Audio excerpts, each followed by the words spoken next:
Today is Monday, October 12, 2020.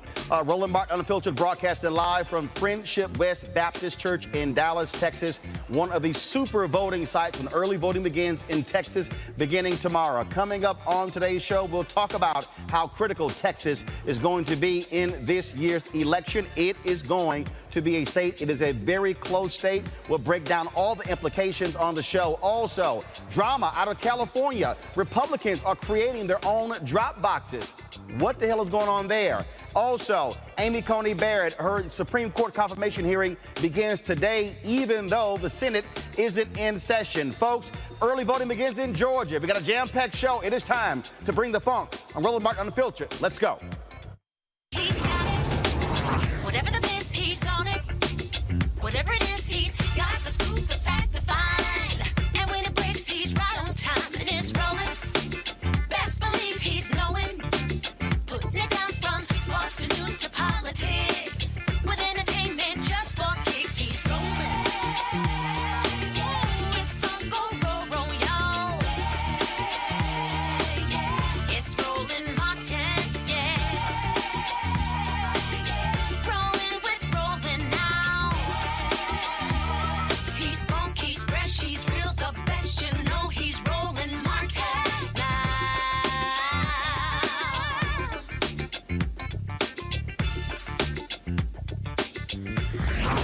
Martin. All right, folks, Roland Martin here. We are at Friendship West Baptist Church in Dallas, Texas. Early voting begins in Texas, 7 a.m. tomorrow. And what you'll see here, folks, you'll see right here, all of these ballot boxes. This is a super voting site. They're using the church atrium to make it easier for folks to be able to vote early voting tomorrow. Now, what's important, of course, here is that this is the huge issue here, is that it's a massive parking lot as well. And so it provides enough social distancing for people to be standing in lines. We're going to talk about voting just a little bit later, but the big story taking place in Washington, D.C. is the Supreme Court hearing for Amy Coney Barrett. Republicans are doing whatever they can to ram this through, even though we are less than 30 days from the election. Of course, it has been going on all day. Even have some folks like Senator Mike Lee, who tested positive for coronavirus, out there testifying, not even wearing a mask. Senator Kamala Harris chose to testify remotely, question remotely, and she challenged the senators as to why they were even holding this hearing in the middle of this pandemic. We're going to get to all that a little bit later. Right now, though, we're joined by Barbara Arnwine. She's the founder and president of the Transformative Justice Coalition. Barbara, glad to have you back on Roland Martin Unfiltered. Here we are, 22 days out before Election Day. More than 9 million people in America have already voted. We see massive lines in Georgia, massive lines expected in Texas tomorrow, and Republicans don't care about the president, don't care about what they did in 2016 to Obama with Merrick Garland. They desperately want to get this woman confirmed before the election because they expect to see massive losses, and they know public opinion will be even further against them if they wait. Absolutely. And what we saw today, Roland, was for a judiciary hearing. I thought there was so much drama, I couldn't believe it.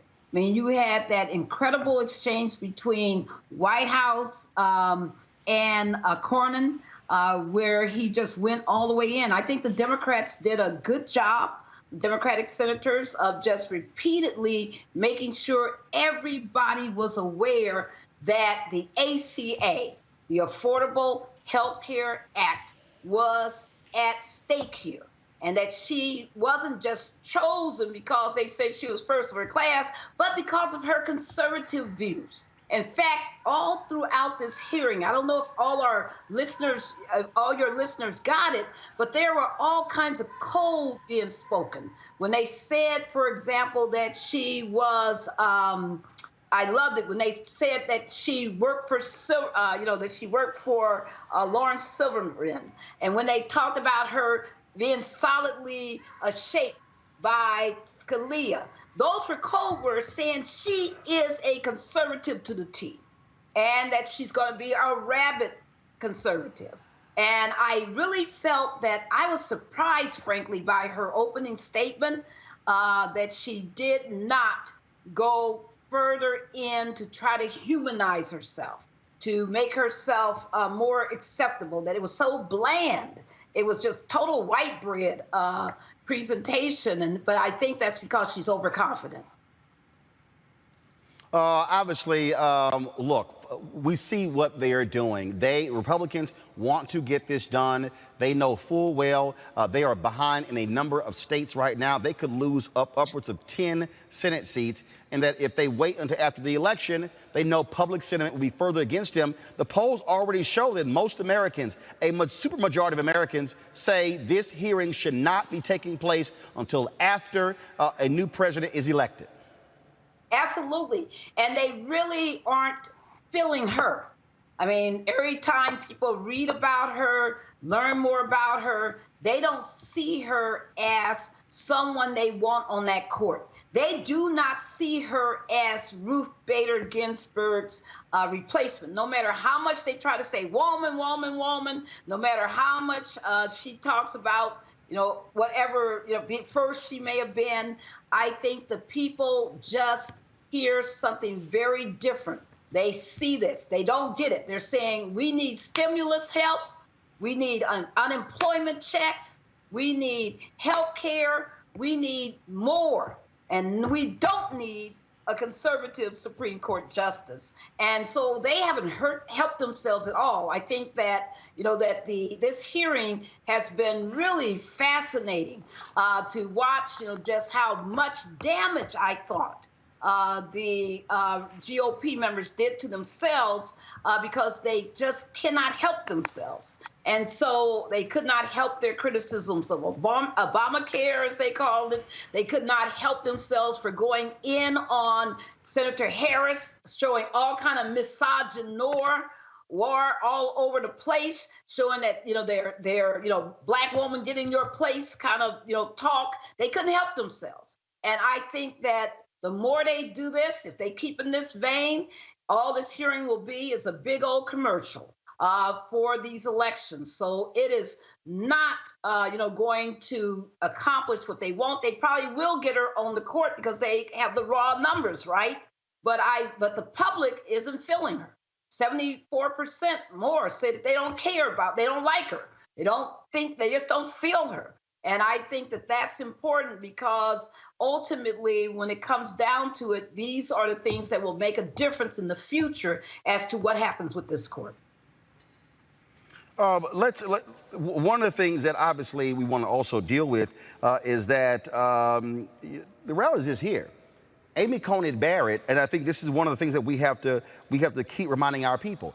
The reason she was even appointed to the Seventh Circuit is because the Republicans they actually blocked an African-American woman. Henry, right. let me know if you're able to, see this video right here. This is the woman right here, African-American woman. Barbara, tell our listeners again what happened here with the Seventh Circuit. She was supposed to be the history-making appointee. They stole the seat by basically not allowing her nomination to proceed. This is what we're looking at. This entire seat that we're talking about that's being filled is the Merrick Garland seat. It is another stolen seat. So we're dealing with thieves here who, are just, determined to use raw power to get the results that they want. They're not thinking about the best person for these jobs. They stole the Obama seat, and now they made up a new, quote, rule talking about, when it's a president of a different party, then we can oppose, even though we said we would never do this kind of opposition before. It's just nothing but contextual ethics. And it's evil, it's ugly, and it really, however, for those of us watching, I want everyone to know that there are real consequences here, because this woman has written a little bit on voting rights. And remember, Ruth Bader Ginsburg was fabulous on voting rights. She not only wrote that incredible dissent in the Shelby versus Holder case in 2013, which destroyed, Section 5's effectiveness, and she also, this April, while sick, wrote an incredible dissent in the RNC versus DNC case. So but this woman went out of her way, and another court case that had nothing to do with the voting rights for people who were had felony convictions in their history, to talk about it and to say that she didn't think any of them should be able to vote, in essence. So we need to really realize who we're looking at. This is an arch conservative. She is going to be really bad on all the issues that we care about. This is not a woman who is ridden with compassion. This is a woman who is ridden straight up the ideology of the conservative wing. And I just want to remind you, when she keeps saying that she's Scalia's model, that she's his clone, that we got to remember who Scalia was. Scalia was the person who said that the Voting Rights Act is a racial entitlement. So let's never forget what's going on and what's at stake here, because if we're going to have a democracy, we must have a functioning Voting Rights Act. And we cannot have a court that is so hard right that it keeps destroying the voting rights of people of color. All right, Barbara Onwine, we surely appreciate it. Thank you so very much. Thank you for having me. All right, as you heard Barbara talking about that testimony, folks, here is some of today's hearing from Capitol Hill. Justice Ruth Bader Ginsburg died on September the 18th. What can you say about Justice Ginsburg? She was confirmed 96-3. Now, those were days that have since passed. I regret that. 96-3. Now, this was a person who worked for the ACLU, someone who was known in progressive circles as an icon. Apparently, just about every Republican voted for her. In my view, the person appearing before this committee is in a category of excellence, something the country should be proud of, and she will have a chance to make her case to be a worthy successor and to become the 9th member of the Supreme Court of the United States.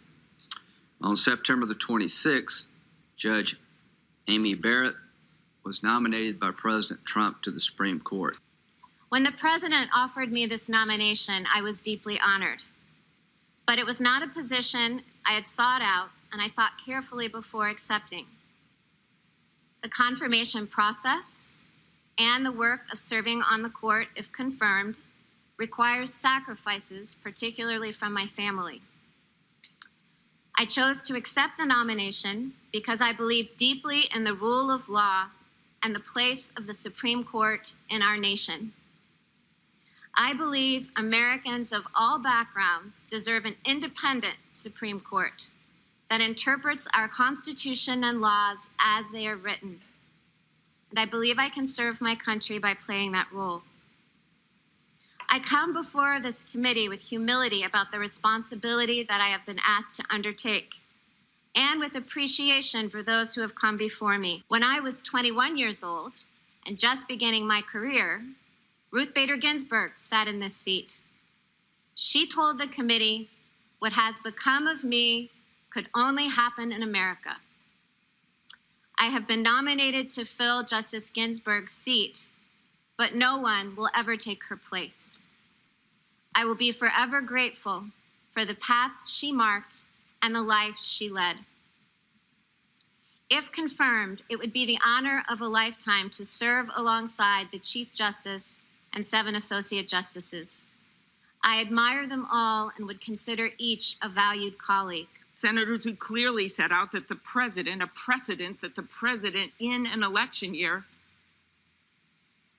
should wait, that we should have an election, and that then the people choose the president and the president chooses the nominee. That was your precedent. It has been said that the wheels of justice turn slowly, and justice, on the other hand, can move at lightning speed, as we are seeing here today. We cannot, and you watching at home should not, separate this hearing from the moment we are in and from the judge he is trying to rush through. To respond to Senator Cruz, this isn't a rush to justice. This is a rush to put in a justice whose views are known and who will have a profound impact on your life. And yes, these policies that the court decides, they matter. Where you can go to school, who you can marry, decisions you can make about your own body, and yes, your health care. The president knows this.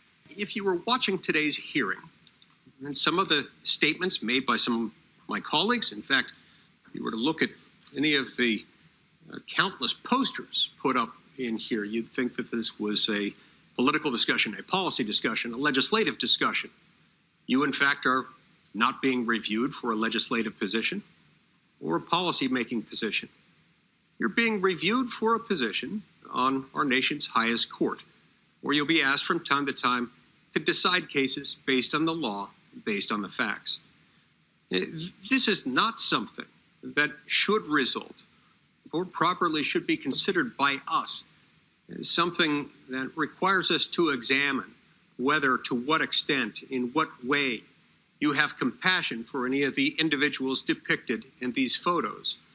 I'm certain, just based on my limited interaction with you, that you have compassion for all people. Senator Kamala Harris of California is also the Democratic VP nominee.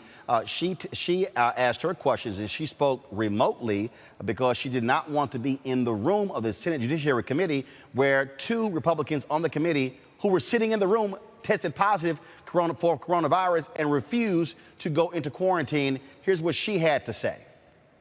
Okay, I appreciate it. Thank you, Mr. Chairman. This hearing has brought together more than 50 people to sit inside of a closed-door room for hours while our nation is facing a deadly airborne virus. This committee has ignored common-sense requests to keep people safe, including not requiring testing for all members, despite a coronavirus outbreak among senators of this very committee. By contrast, in response to this recent Senate outbreak, the leaders of Senate Republicans rightly postponed business on the Senate floor this week to protect the health and safety of senators and staff. Mr. Chairman, for the same reasons, this hearing should have been postponed. The decision to hold this hearing now is reckless and places facilities workers, janitorial staff, and congressional aides and Capitol Police at risk. Not to mention that while tens of millions of Americans are struggling to pay their bills, the Senate should be prioritizing coronavirus relief and providing financial support to those families. The American people need to have help to make rent or their mortgage payment. We should provide financial assistance to those who have lost their job and help parents put food on the table. Small businesses need help, as do the cities, towns, and hospitals that this crisis has pushed to the brink. The House bill would help families and small businesses get through this crisis. But Senate Republicans have not lifted a finger for 150 days, which is how long that bill has been here in the Senate, to move the bill. Yet, this committee is determined to rush a Supreme Court confirmation hearing through in just 16 days. Senate Republicans have made it crystal clear that rushing a Supreme Court nomination is more important than helping and supporting the American people who are suffering from a deadly pandemic and a devastating economic crisis. Their priorities are not the American people's priorities. But for the moment, Senate Republicans hold the majority in the Senate and determine the schedule. So here we are. The Constitution of the United States entrusts the Senate with the solemn duty to carefully consider nominations for lifetime appointments to the United States Supreme Court. Yet the Senate majority is rushing this process and jamming President Trump's nominee through the Senate while people are actually voting, just 22 days before the end of the election. More than 9 million Americans have already voted, and millions more will vote while this illegitimate committee process is underway. A clear majority of Americans want whomever wins this election to fill this seat, and my Republican colleagues know that. Yet they are deliberately defying the will of the people in their attempt to roll back the rights and protections provided under the Affordable Care Act. And let's remember, in 2017, President Trump and congressional Republicans repeatedly tried to get rid of the Affordable Care Act. But remember, people from all walks of life spoke out and demanded Republicans stop trying to take away the American people's health care. Republicans finally realized that the Affordable Care Act is too popular to repeal in Congress. So now they are trying to bypass the will of the voters and have the Supreme Court do their dirty work. That's why President Trump promised to only nominate judges who will get rid of the Affordable Care Act. This administration, with the support of Senate Republicans, will be in front of the Supreme Court on November 10th to argue that the entire Affordable Care Act should be struck down. That's in 29 days that'll happen. And that's a big reason why Senate Republicans are rushing this process. They are trying to get a justice onto the court in time to ensure they can strip away the protections of the Affordable Care Act. And if they succeed, it will result in millions of people losing access to health care at the worst possible time, in the middle of a pandemic. 23 million Americans could lose their health insurance altogether.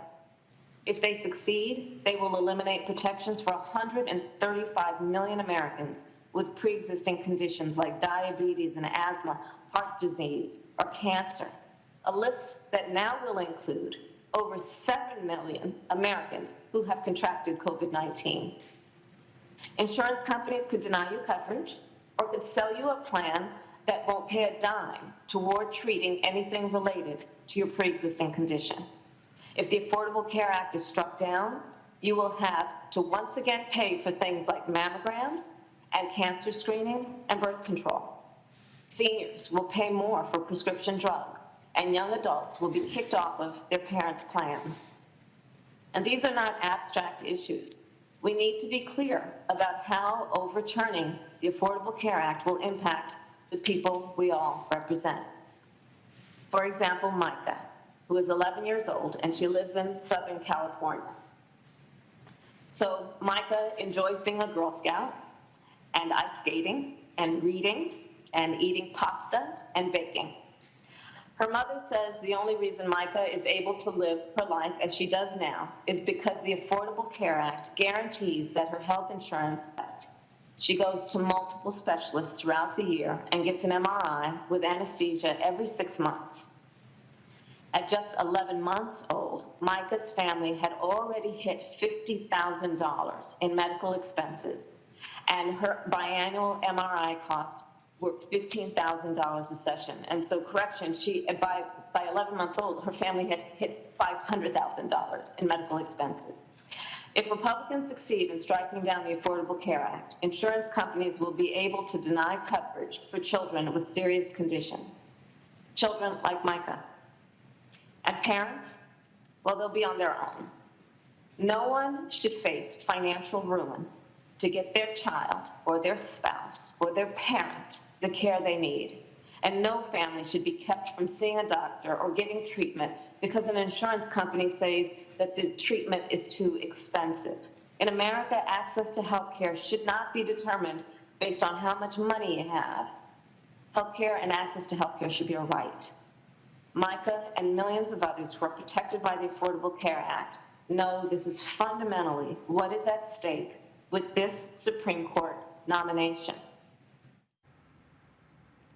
All right, folks, let's go to our panel. Joining us today, Teresa Lundy, Principal Founder, TML Communications. Quentin Young, he is the host of Poppin' Politics podcast. Mustafa Santiago Ali, former Senior Advisor for Environmental Justice, EPA. Teresa, I'll start with you. It's real clear what Republicans are doing. They desperately want to fill this seat in order for them to have a 6-3 conservative majority on the Supreme Court. So let's not even play games with this. And what gets me are Republicans, they made a lot of hay since the vice presidential debate. Even over the weekend, all these media people focused on, the Democrats are trying to pack the court. No, packing the court is what the Republicans have been doing for the past several years, blocking Obama appointees and putting more than 218 federal judges on the bench since Trump was president. That's packing the court.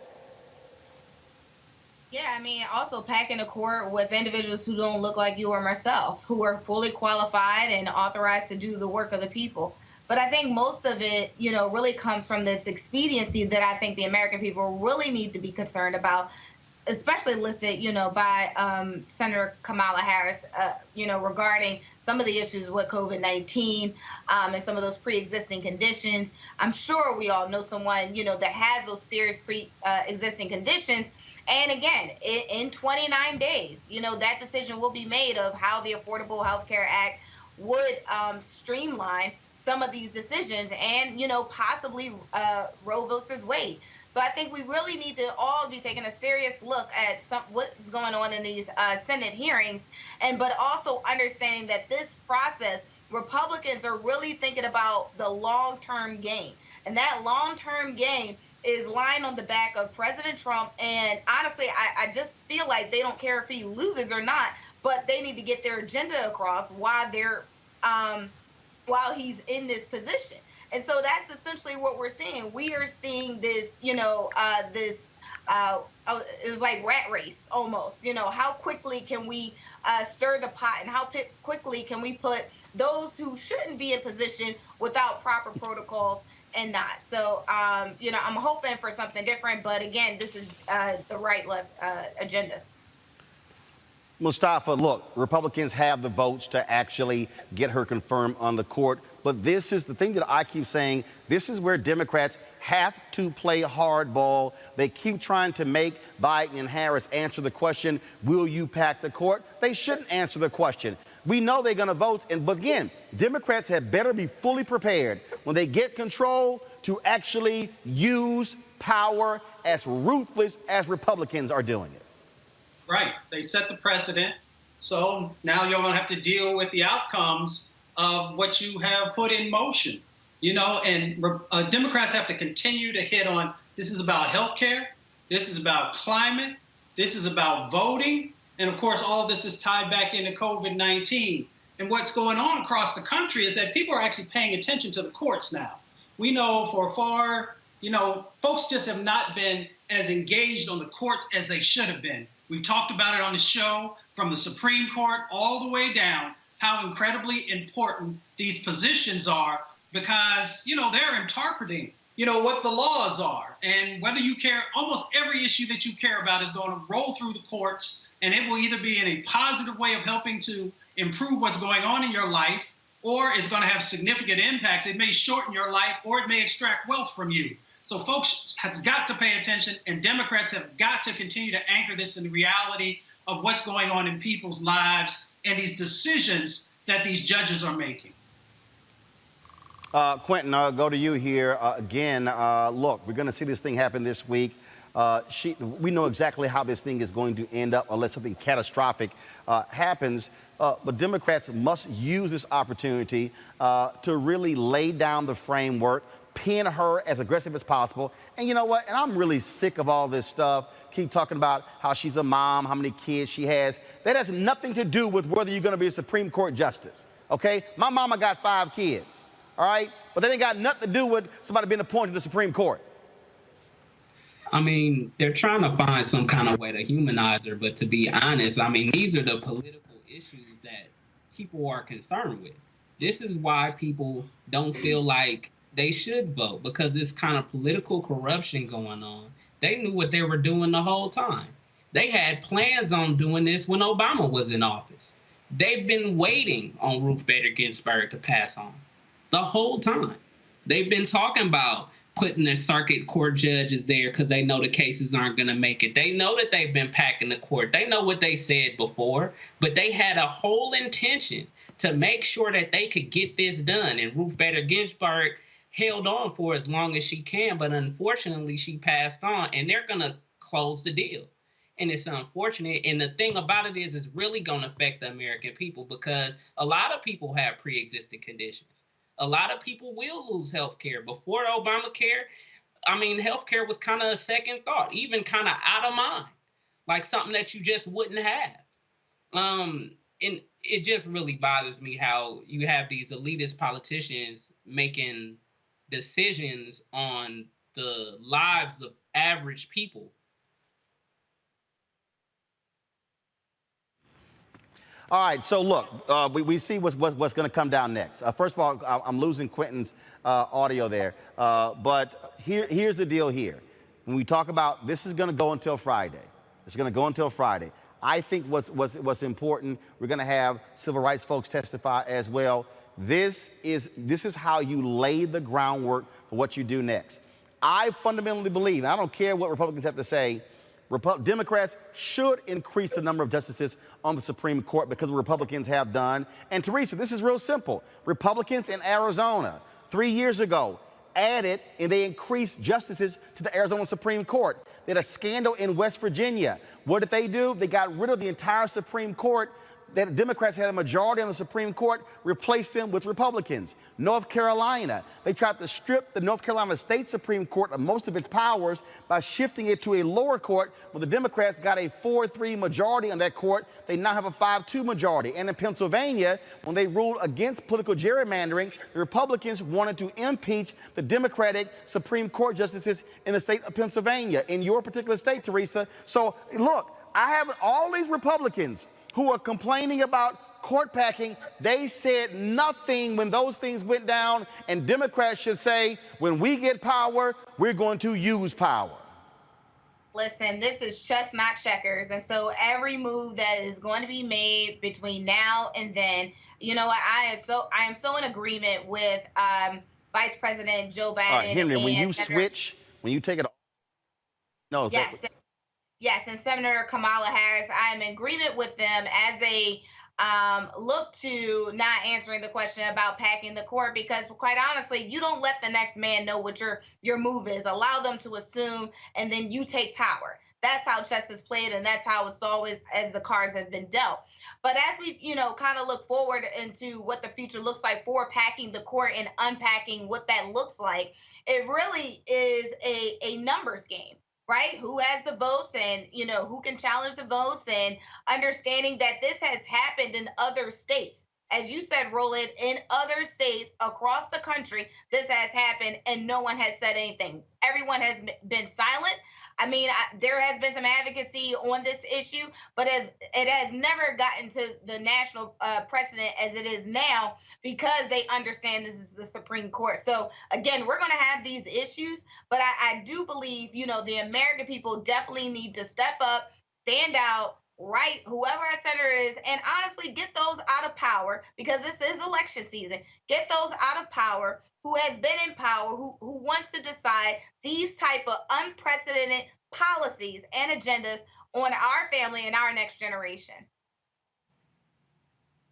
All right, folks, here's the deal. We're going to talk about voting. Huge things happening all across the country. Early voting today began in Georgia. Massive lines. Some folks in line for 5.5 hours. Early voting begins here in Texas tomorrow. I'll be voting first thing in the morning. We're here at Friendship West Baptist Church, one of the super voting sites. We'll be talking with the senior pastor of the church, Reverend Dr. Frederick Douglass Haynes, when we come back. Also, we'll talk with Dallas County Commissioner John Wiley Price about what's happening here in Texas. And then we'll talk about what the Republicans are doing in California. They are setting up fake drop boxes. If y'all want to understand how these folks cheat, they are setting up fake drop boxes. I'll explain next. Roland Martin Unfiltered, broadcasting live from Dallas. Black people have said that for years, that white men, especially white men with money, were afforded all these passes and get out of jail free cards, and and people thought we were not only being paranoid, but but now they see it on display. They see it from their own people. Mm-hmm. And when I say their own people, meaning people who are in their own tax bracket and everything, acting a fool, kowtowing to this man. We saw him sit at a table while everybody basically told and said, oh yes, my liege, and this is what I think, and you're such a beautiful man. And we saw these people who have degrees, accomplishments, all these things just pile on. He has no words, he has nothing. He's just rich and white and male. And so people want to see that power on display and then tell us that we're crazy. They can't do it anymore. And that's the good news.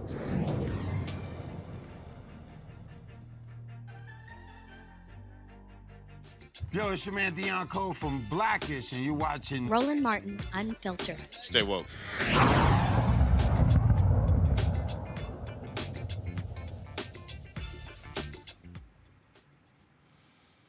All right, folks, I have told y'all consistently about what Republicans are doing. We are 21 days before Election Day.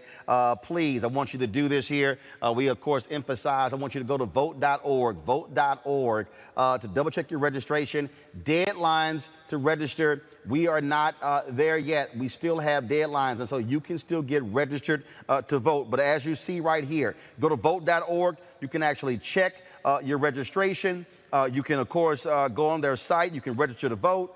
You can do all things that you need to do. We want you to be focused on this election. Okay, this is what's going on. But let me tell you about what's happening, folks, here in what's happening in California. Okay, this is crazy. The California Secretary of State, they are receiving a number of calls about unauthorized drop boxes popping up in Fresno, Los Angeles, and Orange counties. This is a tweet from Jordan Teague, a regional field director for the California Republican Party, who is encouraging people to message him for, actually, y'all should have the tweet on your end, who is encouraging people to message him for convenient locations to drop their own ballots. Here's the problem. The drop box pictured is not an official drop box. Despite that, it has a sign that says official ballot drop box on it. Folks, this is voter fraud. Republicans talk about voter fraud. They are actually doing voter fraud right here. Okay, the report said that boxes like these are being seen at local political party offices, candidate headquarters, and churches as well. That's what I keep trying to explain to people, what is happening, how Republicans play dirty. Mustafa, we're going to see more of this between now and Election Day because they are desperate. They know the only way Donald Trump can win, how they can win in many other places, if they play dirty. They're trying to rig the game. And, you know, the U.S. Election Assistance Commission actually talked about a number of these issues. You know, everything from there shouldn't be, 15,000 people, you should have to have a drop box for that you should have to have video coverage or surveillance of the drop box so you know if there's any nefarious behaviors that are going on, the signage that's there for it. All these various things have already been suggested, and folks have been utilizing it in Washington State, in Colorado. Folks have been utilizing drop boxes for a number of years and making sure that they have all these things in place. And we should also make sure that folks know that you can get a felony charge for this type of voter fraud stuff that's going on in California. You can spend 2 to 4 years in prison for doing these types of things. So, you know, folks just need to make sure that they're paying attention. 2, that there's accountability in the process. And 3, we need to actually ratchet up, the enforcement that needs to happen in these spaces. Teresa, this is something, again, I keep warning folks about. Republicans will play dirty. They will cheat. And we're seeing this. Donald Trump can tweet all day about elections being rigged, but his party, they're doing it. When you talk about even here in Texas, where the governor announced the only one drop box for every single county. We're going to talk about that a little bit later. In the next hour, we're actually talking with the Harris County clerk, how that's impacted them. A federal judge ruled against the governor. An appeals court overturned that. So we're now in the courts. Republicans are going to also, and this is why Amy Coney Barrett is important.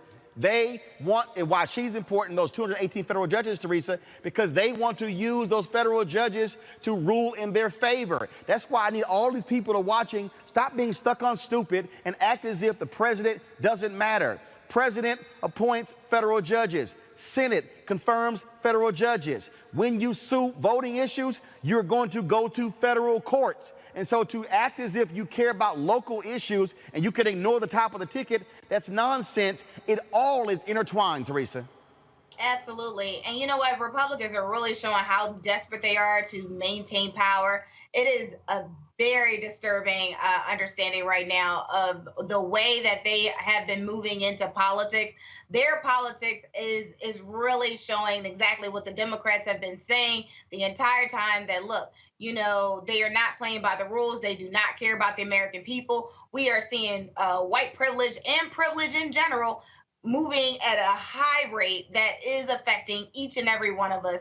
And that is the disappointing and the misogyny of it all, because there are some bills that are really sitting right there in the Senate that need to go, and pass.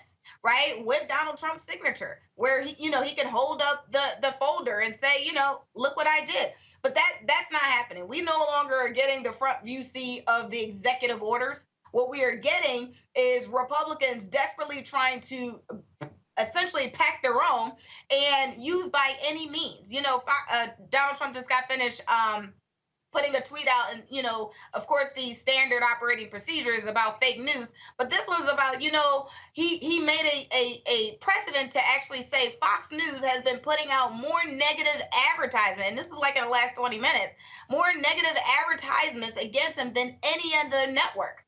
Right, and that literally is a call of action to Fox News to dim it down. And it's so crazy that all these antics are showing his hand in the deal, the art of the deal. And I think people really just need to just not only wake up, but we got to do better. We got to vote right now. We got to vote consistently. We got to make sure our neighbors, our friends, and our family members, our coworkers are not only voting, but our voice is being heard as well. Quentin, we saw massive lines today, early voting registration in Georgia. Same issue we're talking about. We're talking about folks in line 5 and 6 hours. And this is, again, same thing. I wish these people who voting doesn't matter, the Secretary of State, the folks in charge of elections, that's who controls it. If you had people who cared about voting, that's why you need to put those folks in those positions. And so Georgia, they want folks to get frustrated, but there were folks who said, I don't care what they do, I'm standing in this line. 5 and 6 hour waits all across the state. I mean, as we see in the video right here. Folks, look at this video. Look at this line. That's today. That's not South Africa when Nelson Mandela was running for president. That's today in Georgia. Go ahead, Quentin. I mean, I don't think we're surprised here. I mean, every election, it seems like it's something new that they've done. I mean, 2 years ago in Georgia, we had the issue with Stacey Abrams running against the Secretary of State that was running the elections, and you know what he did. And then we had 2016 in Alabama, where they require people to get a certain kind of ID and start shutting down DMVs in Alabama Black Belt, right? So, I mean, I'm not surprised here when you see them trying to frustrate people and create fake drop boxes, and that the things won't be enforced. In Houston, I mean, in Texas, they've struck it down at the appeals court, but I mean, Donald Trump has appointed 29% of all the appeals court judges within the last 4 years. So, I mean, it shows why things are important. It shows why we should be out here voting, but it also allows us to open our eyes to what's really going on and what these Republicans are really doing and what they're willing to do to win an election. It's people out here dying, people out here getting evicted, but then they're trying to push a judge through. Mustafa, I know you got to go to the top of the hour. Your final comment. Again, we have to get our people focused and understanding that we can't ignore presidential races. 90,000 people left the top of the ticket blank in Michigan in 2016. In Detroit alone, Trump won by 11,000. That was the difference between Trump winning and losing. And in fact, I just saw a poll. Senator Gary Peters is only up 1%, 48-47, against the black Republican who's running against him, John James. Republicans are pouring millions trying to snatch that Senate seat in Michigan. Your vote is incredibly powerful. These folks understand that. That's why they keep trying to suppress you. Let's make sure that we understand the value of our vote. Make sure that from the top of the ticket all the way down to the city council, that you are actually understanding who these candidates are and making sure that you are voting for somebody who actually cares about your community, that you can actually help to make real change happen. And if you're not willing to do that, then you have no right to complain. You have no right to complain when we see all these egregious behaviors that are happening from law enforcement, things that are happening from the environment, from housing, all these various things that are going on. You actually have the power, and it's inside of your hand to make sure that you're holding people accountable and that you're making change happen. So use your power and stop giving it away. All right, Mustafa, I certainly appreciate it, man. Thank you so very much. Folks, we are here again. We showed you the video, Georgia. We are here, though, in Dallas, where tomorrow early voting begins all across Texas. It was supposed to start later, but the governor did it 6 days earlier because of coronavirus. Now, he's been doing some other stuff as well. We'll talk about that a little bit later. Joining us right now is the senior pastor of Friendship West Baptist Church, Reverend Dr. Frederick Douglass Haynes III. Pastor, glad to have you here. We are, again, first of all, how did this come about? How did this come about utilizing your facility as a super voting site? Well, again, it speaks to the power of all politics is local. Commissioner Price, who I think you'll be interviewing later, was the one that hooked up this as a super voting site. We've been a voting site through the years, but because of the power of electing on a local level those who represent the community, we were able to use our church. We got 150,000 square feet right here, and use our church as a super voting site in the community. And of course, it's something that we can control by way of sanitizing, by way of ensuring that people can safely vote. So all of that was done because of local politics. So yeah, the presidential election is extremely important, but at the same time, all politics is still local. Now, of course, I was actually doing some walking earlier, and literally it's a mile all the way around. So you also have the advantage. You also have the advantage of having social distancing. So Right. if there can be massive lines, you have it. And also, people can utilize the parking lot as well. And so what is their plan tomorrow? Let's say, like the lines we saw in Georgia, what's your plan to be able or what's their plan in order to sort of get people in and out? Will they have them out of their cars? Will they tell them stay in their cars? How are they going to do it? It's we have a multiple approach. On one level, those who are disabled, for example, differently abled, they can literally have people come out to the car where they can vote in the car. So again, we have 1,800 parking spaces here, so we'll be able to not only socially distance, but serve those who perhaps cannot come in. I have a member of this church, Barbara Record, who cannot wait to vote tomorrow, but she can't get out of her car, but she knows she can come here and she's going to be served. So the setup is that you're going to have persons from the church who are going to be serving water, making sure that people stay hydrated. We're going to ensure that this is a safe space to vote, because we've discovered, given all the dynamics you've already revealed,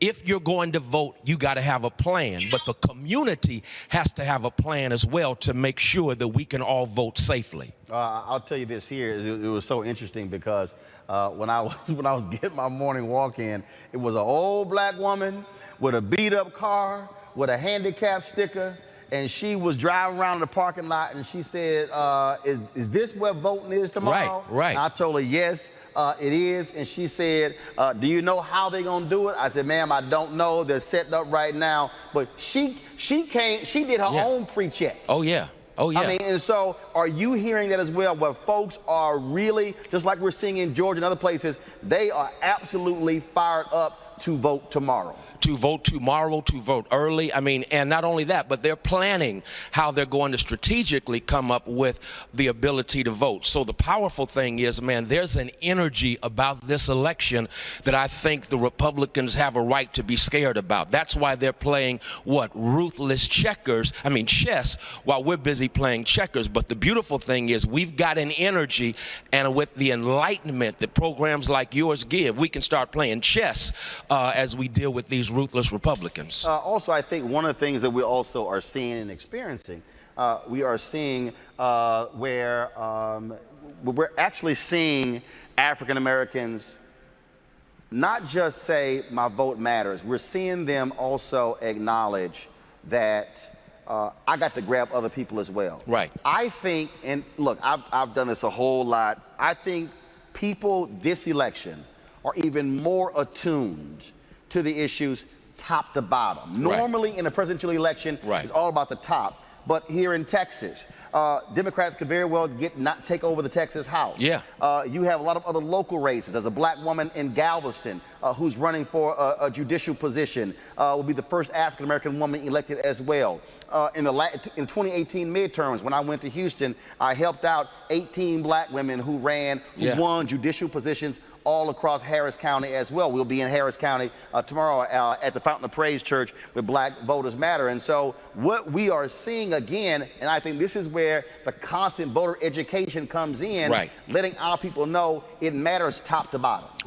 And the beautiful thing is you have organizations now that are more active than they normally have been. Right here in Dallas, the Divine Nine has been engaged in voter both education and registration. We've had several events at this church, not to mention other churches that normally may not have dibbled and dabbled in politics, they would call it, but they're recognizing how important, how crucial, and how dangerous this election is if we do not mobilize and educate our people as it relates to the importance of this election. All right, Pastor Haynes, we certainly appreciate it.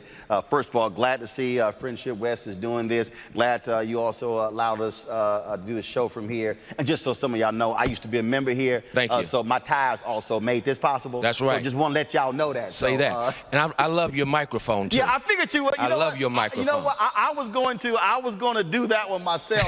I was going to use. I said, you know what? No, you got to leave the black and gold microphone. Thank you. And he probably will pick up on that real quick. Thank you. You got the ring, so at least let me have the mic. Well, I got the alpha ring here, so you got that here. Pastor Haynes, I appreciate it. Folks, we're going to play the Joe Biden ad right now of the 14 black mayors, and then we come back from that. We'll talk with Dallas County Commissioner John Wiley Price. So let's go ahead and play that ad.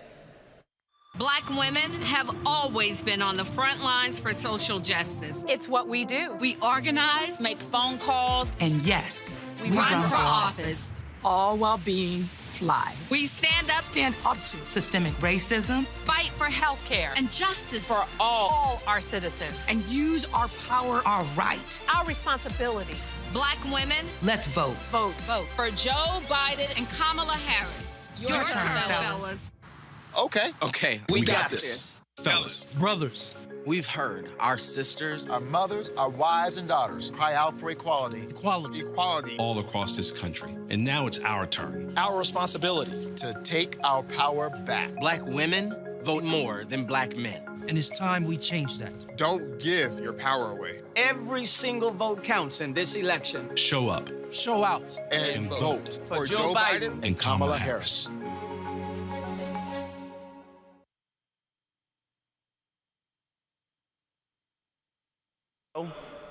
All right, folks, that was a pretty interesting ad there, having 14 black mayors talking about Joe Biden in this race. Joining us right now is Dallas County Commissioner John Wiley Price, affectionately known here in Big D as our man downtown.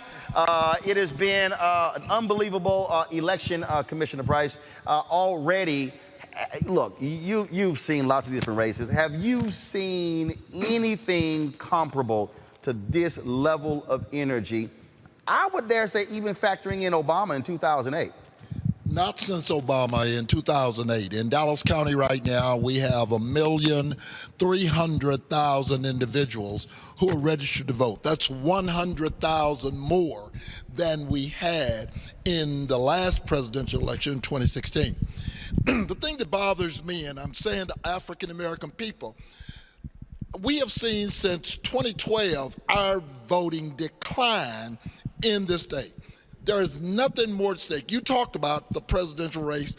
Nothing is more at stake than the legislature and the ability in this state to flip the House. Next year is redistricting.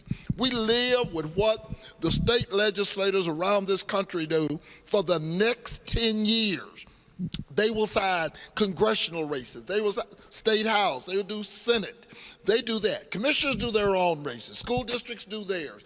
But the state legislature decides congressional races. They decide what those particular districts look like. Also the state districts. The state districts. The Senate, There are 31 Senate districts in Texas.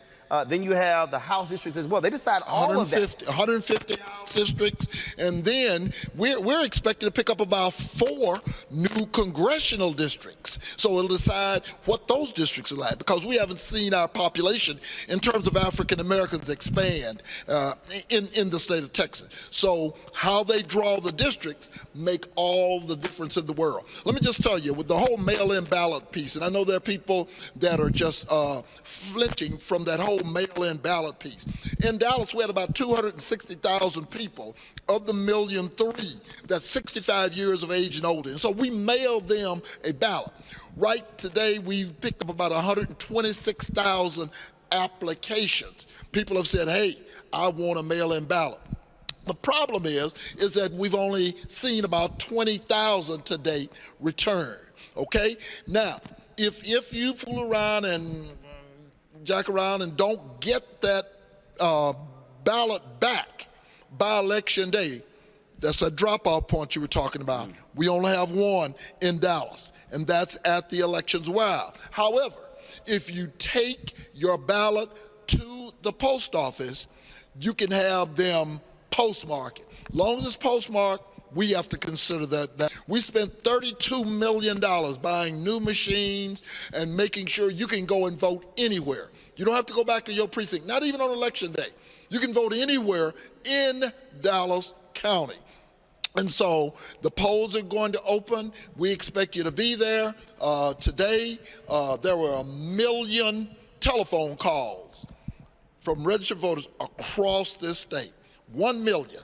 And so we expect Texas to do what Texas knows it's supposed to do, and that is put us back on the map and bring us into the 21st century. I know we look archaic. But for the people who don't even understand history, this was a state Democrats ran every statewide position. Yes. George W. Bush runs for governor, beats Ann Richards. Then when he ran the second time, that began the Republican domination in Texas in 1998. And so now all of a sudden, for the past 20 plus years, they've controlled all statewide positions. Yeah. Now, the interesting thing that I've been trying to explain to people, you had these Texas Republican governors who have been going to California, they've been going to New York, going to these places, trying to get all these corporations to move their businesses here. Guess what that brought? Mm-hmm. The people who work for them. Sure. So one of the reasons Texas is changing is because folk are moving from other states, and those folks still vote the way they want to vote. So I keep telling everybody, Republicans are like, how did this thing happen that the suburbs have changed? All that recruitment y'all did of Toyota and other companies, they brought all those employees with them from California. Yes, exactly. And, and what we want them to understand, and what I want people here to understand, is that we have never had a better opportunity than we have now. The next 3 weeks. They didn't expect early voting. Early voting has always been for 2 weeks. This year, it's 3 weeks, like you said, because of the pandemic, because of social distancing. So we're saying whatever you do for the next 3 weeks, and usually 60% of our votes are garnered doing early voting. So, I know you want to be. We got 460 sites on Election Day. Don't sit around and wait until Election Day. You can vote early. That's right. Anything can happen between now and November 3rd. Vote early every day. You even voting on Saturdays and Sundays. We got the polls open on Saturdays all day and Sundays from 1 until 6. So they are open on Sundays? Oh, yes, sir. Okay, because, that was one of the things there when, they were trying to stop souls to the polls. I got it, but we're still there. 1 to 6 on Sundays. So all the polls will be open on Sunday. The last thing here, which is again, a huge thing for me, is what do you say? And we're seeing this a lot. I'm hearing for a lot of brothers who are like, man, look, the parties ain't done nothing. They ain't done nothing for us. And people say voting solves nothing. It's not going to solve anything. I keep saying, look, there's nothing in your life that politics ain't involved with. Birth certificate is a government document. That's right. Your death certificate is a government document. As somebody who's been in elective office, somebody who actually sits there, and when people, what do you say to people who say, Commissioner, my neighborhood ain't changed? I haven't actually seen anything change. I need to see something before I actually vote. We've heard that. What do you say to the people who make that comment? Well, as the longest elected official, not African American, elected official in this county, I've seen things change. It's interesting you'd use that analogy. You're not born without a birth certificate, and you can't die without a death certificate. You're missing in action, anything in between. Government controls you from the womb to the tomb. They got you. And so as a result, why? Why would you not decide that you're going to, look, Ross Perot, and I know a lot of people may not know who he is. He is a billionaire. He has more money than I do, probably not I'll ever have. But guess what? On election day, he's got one vote and I've got one vote. That's power. And we need to hold our elected officials accountable. I'm 7 days a week, like I said, 35 years as a county commissioner. And so what I say to those individuals, for the most part, here, I challenge you. I'll challenge my district against any of my colleagues, 254 counties in Texas, and I'll challenge my district against others in deliverables. Now, I'm going to put this last one on you because, again, somebody just sat here, and this is what somebody just said on the YouTube channel. Let me scroll up. This person said, essentially, if we are not getting reparations, I'm not voting. What I've said to people, well, first of all, I said, I've yet to see a single Republican come out and say that they're for reparations. Right. And then I said, so if you say you want reparations, there's only one other party where you can get it from. I said, so how do you also think that happens? That happens through politics.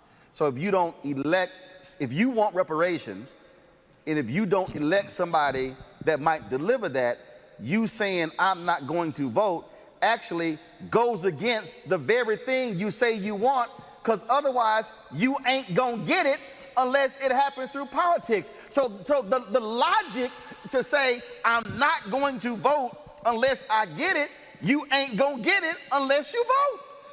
You know, election has consequences. We've heard that time and time and time again. Reparation is to repair.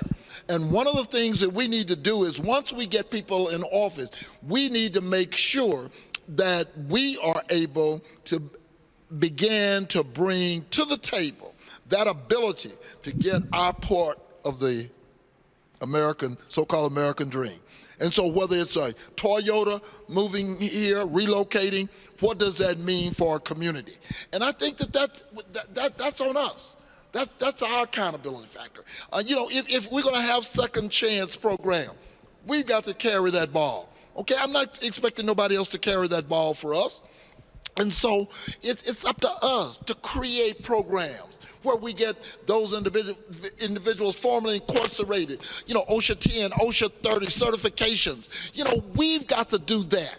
And so I invite you to get involved, stay involved, and to vote. But first, you got to vote. But see, the reason I brought that up, because if anybody for folk, and again, y'all, I was in Houston, I came to Dallas, I was at the Fort Worth Star-Telegram, I then worked at the Dallas Weekly, I ran that black newspaper, KKDA Radio, Soul 73, News Director Morning Anchor, and so I've covered Commissioner Price. The thing that I need people to understand is that you've been driving white folks in this county crazy because, again, for the people out there who keep hollering reparations, when you say fair cut of county hospital contracts, fair cut of money being spent at the jail, fair cut of technology contracts, we can go down the line. You're right. They even came after you. You went through a federal trial, found not guilty, went after you because demanding fair share.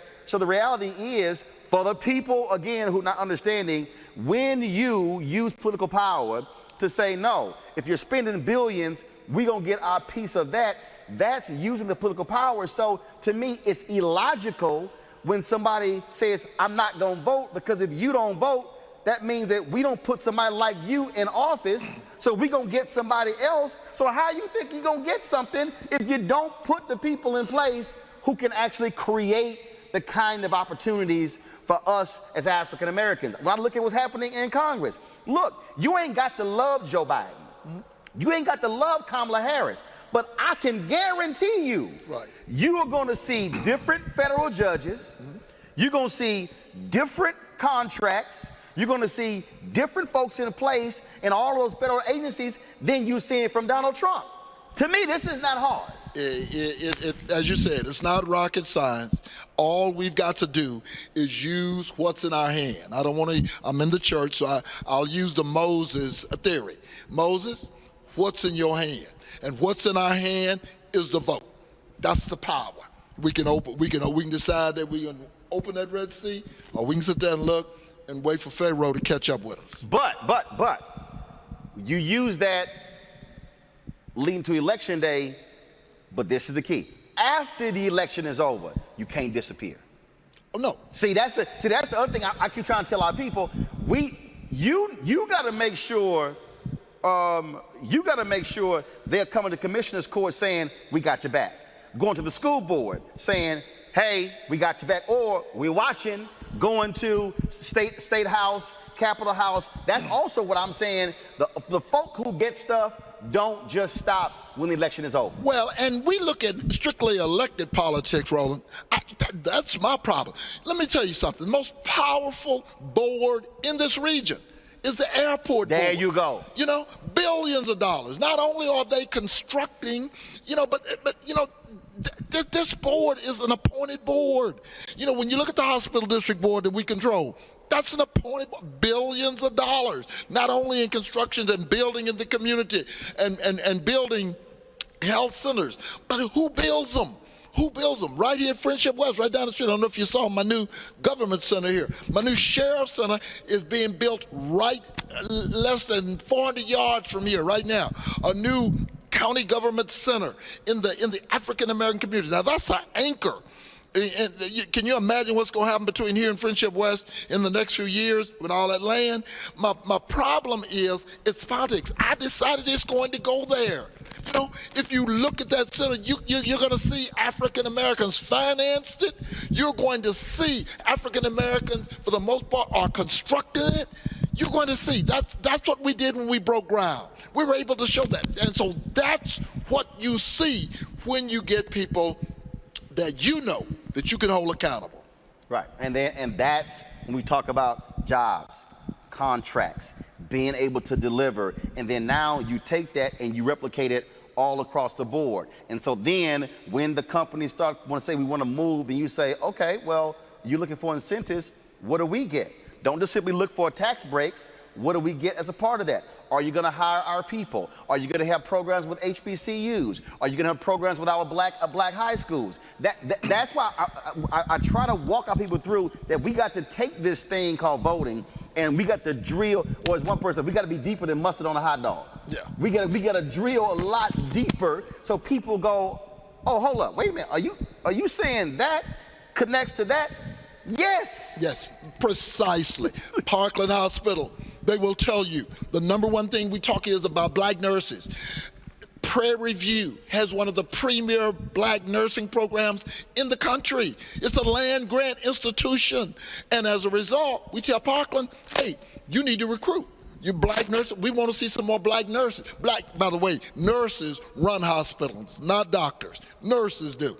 And so when you get that control, then you've got to begin to take and direct psychological programs, dealing with our young people in these custody, these juvenile facilities. There you go. You know, we get a chance to drive that. And we say what those psychologists who are dealing with our children, what they look like. And so that's what politics is. And it's 7 days a week. And I don't care, as I said, room to tomb, what water you drink, the electricity. I mean, politics control. That's it. The Public Utility Commission in Texas, I don't know what it is in other states, but the Public Utility Commission in Texas is appointed. They control.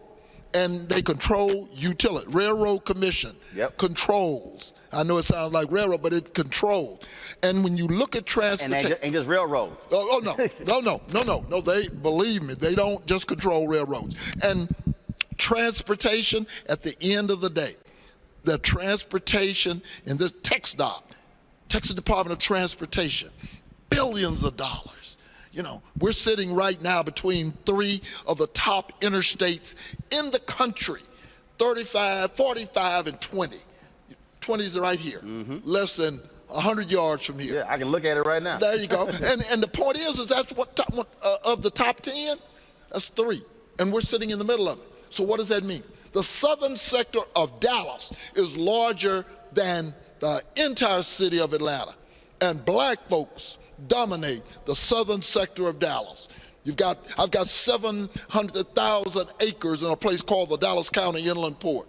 We are now in the process of forging a relationship with a place called Plaquemines out of New Orleans, where we got a railhead that's deading in to a port that's right there on the Mississippi River, which carries us up. Let me just tell you, there's some things happening in Dallas, in my district, we're extremely proud of. But again, politics makes if you aren't sitting at the table, though, making that happen, it doesn't happen. And that's the piece.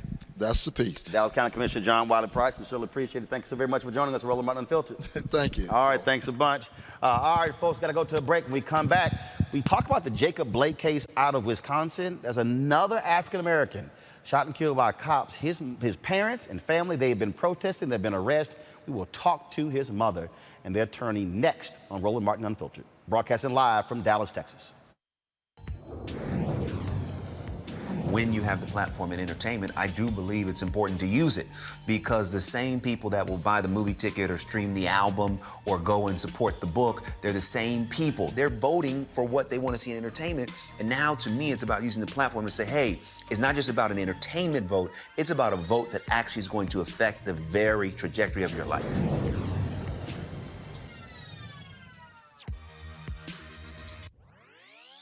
Hello, my name is Angela Rye, and this is my daddy, Eddie Rye Jr. You only have one vote. What do they do with that, daddy? Use your vote.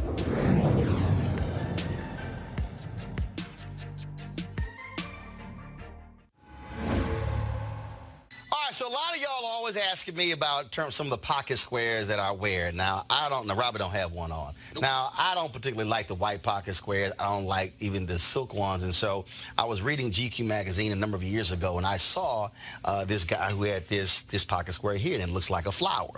This is called a shibori pocket square. This is how the Japanese manipulate the fabric to create this sort of flower effect. So I'm going to take it out and then place it in my hand so you see what it looks like.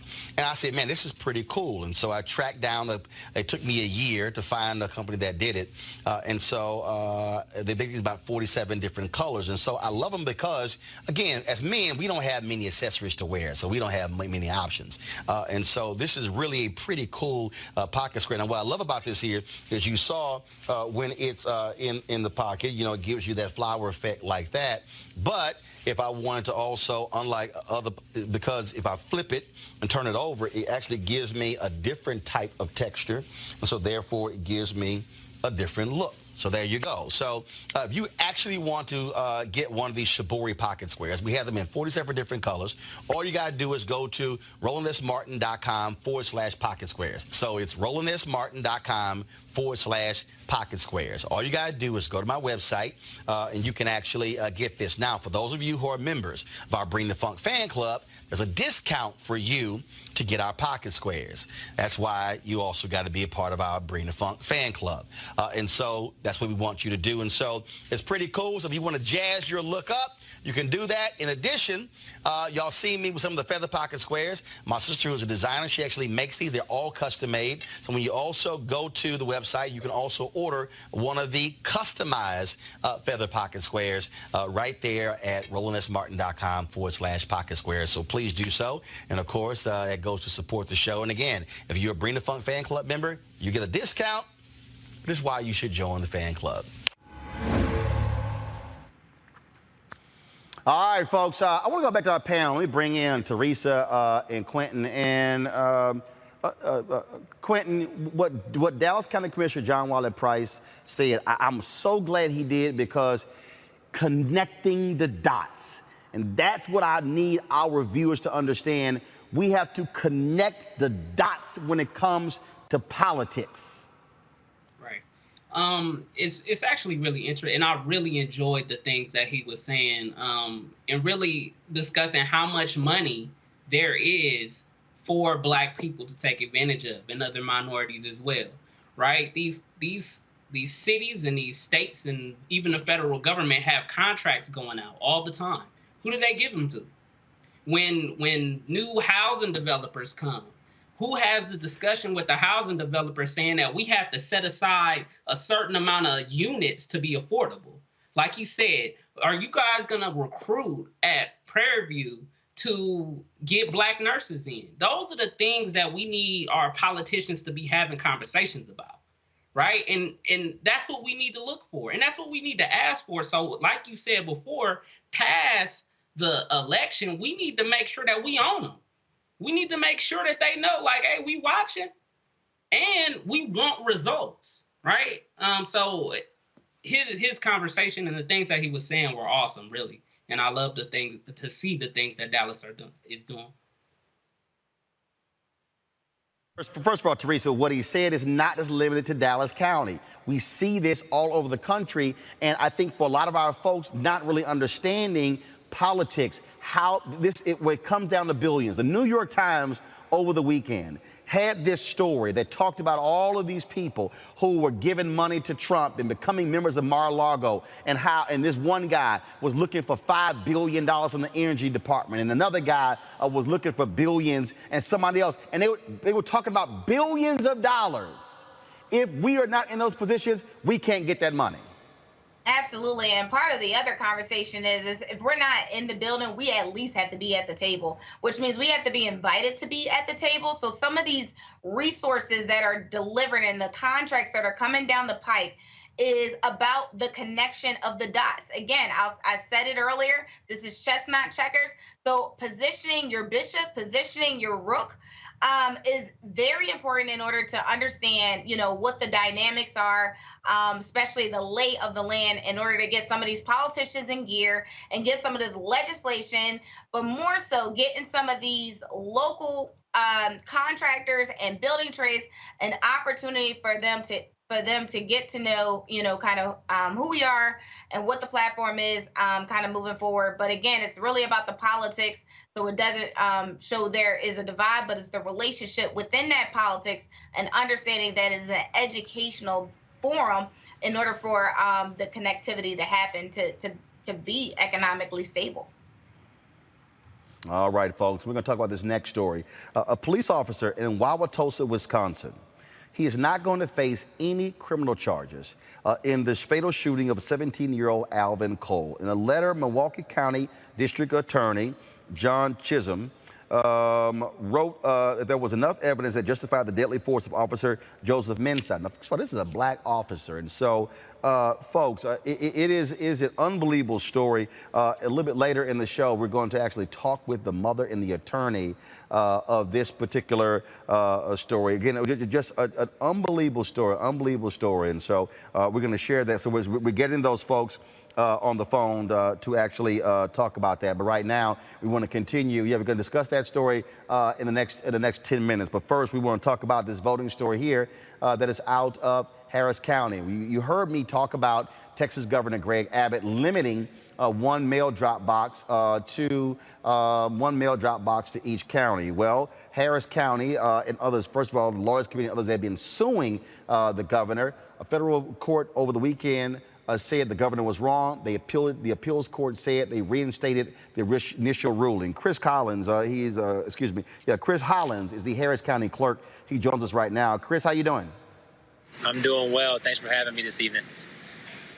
Talk to our folks again. We are seeing these battles with Republicans, not just in Texas, in Ohio. We saw the Republicans go to court over mail drop boxes in Pennsylvania. We did the story about how the California Republicans are putting out these fake drop boxes. But this thing in the Harris is significant because the size of Harris County is bigger than a couple of states here. And frankly, to say that voters should only drop off a mail-in ballots to one location is crazy. What's the latest in this case? So we beat the governor in court, but that was appealed to the Fifth Circuit. And so right now the decision has been stayed. And for now, we're stuck with a single drop-off location. And as you mentioned, this county is nearly 2,000 square miles across. larger than the state of Rhode Island, and with a population larger than 25 states in our union. We have over 200,000 folks who are voting by mail out of our 2.4 million registered voters. And so pushing those 200,000 people to only have a single drop-off location, when many of them have a more than 100-mile round trip in order to do that, is prejudicial and it's dangerous. And not only dangerous, we ran some video last week of these massive lines, even when it comes to that drop-box location. Right, and we're doing what we can to accommodate, to expand the capacity for that location. But certainly, we're above thousands a day now, and it's only going to go up from here. And so, again, we're pushing to expand the capacity of this location to share information with voters about how they might be able to vote in person safely. And we're also offering, drive-through voting for the first time in the history of the state of Texas. And so, despite everything that we're seeing from the governor, the attorney general, the Texas Supreme Court, we're going to ensure that this is the safest and most accessible election in the history of Texas. But they're not going down without a fight. On that particular point there, obviously you have outside legal groups, Lawyers Committee for Civil Rights Under Law, LULAC, ACLU, others who are filing these lawsuits as well, saying it is grossly unfair. And so is it the county's lawsuit or is it these external groups? And so is anyone appealing this decision by the appeals judge? Yeah, so we've submitted briefs today to the Fifth Circuit. We're unclear on when or if a hearing is going to take place and when a ruling might come down. But we're trying to move this along as quickly as possible. What we've seen, especially from our Attorney General here in Texas, is that he tries to win by losing. If I can tie you up in the courts as long as I can, then ultimately you're not going to be able to get information, access, resources to voters because we simply run out the clock. And so that's what we're up against, and we're fighting as hard as we can.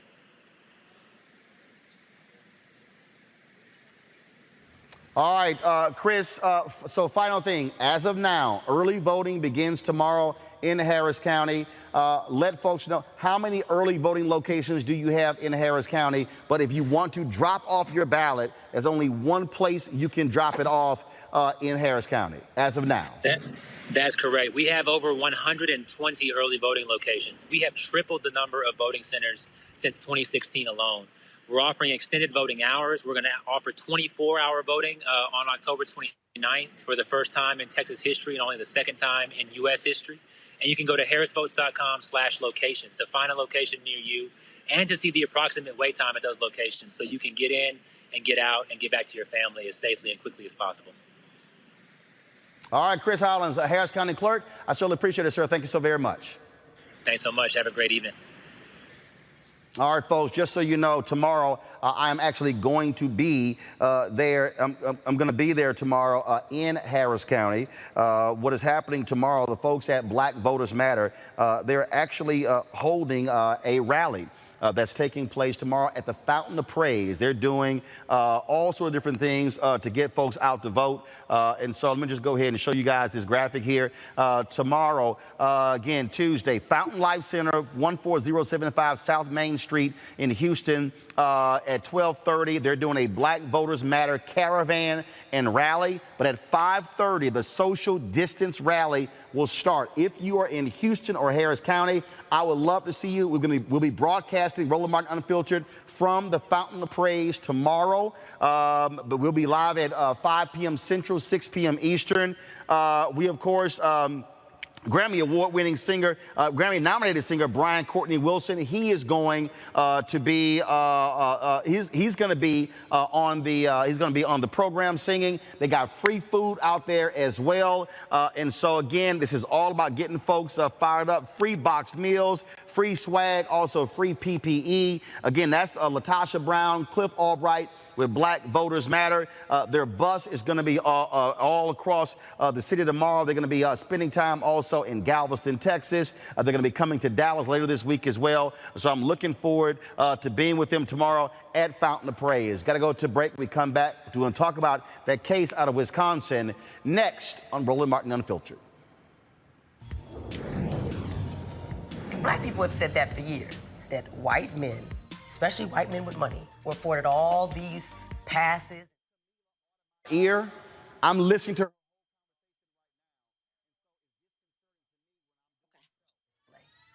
They see it from their own people. And when I say their own people, meaning people who are in their own tax bracket and everything, acting a fool, kowtowing to this man. We saw him sit at a table while everybody basically told and said, oh yes, my liege, and this is what I think, and you're such a beautiful man. And we saw these people who have degrees, accomplishments, all these things just pile on. He has no words, he has nothing. He's just rich and white and male. And so people want to see that power on display and then tell us that we're crazy. They can't do it anymore. That's the good news.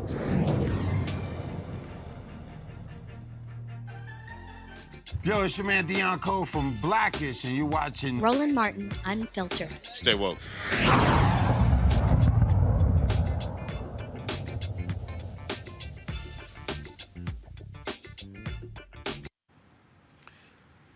All right, folks, welcome back to Roland Martin Unfiltered. I was talking about this story, folks, out of Wisconsin. That is unbelievable. This young man is Alvin Cole. He was shot outside of a Wauwatosa, Wisconsin mall on February 2nd when police responded to a disturbance call. But the officer involved has actually shot and killed several people in the last 5 years. Joining us right now is the sister of Alvin Cole, Talivia Cole, and the family's attorney, Kimberly Motley, CEO and founding partner of Motley Legal Services. Folks, glad to have you on Roland Martin Unfiltered.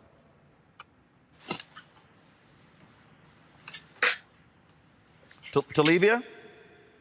Can you hear me? Talivia, Roland Martin, can you hear me? Yes, I can hear you.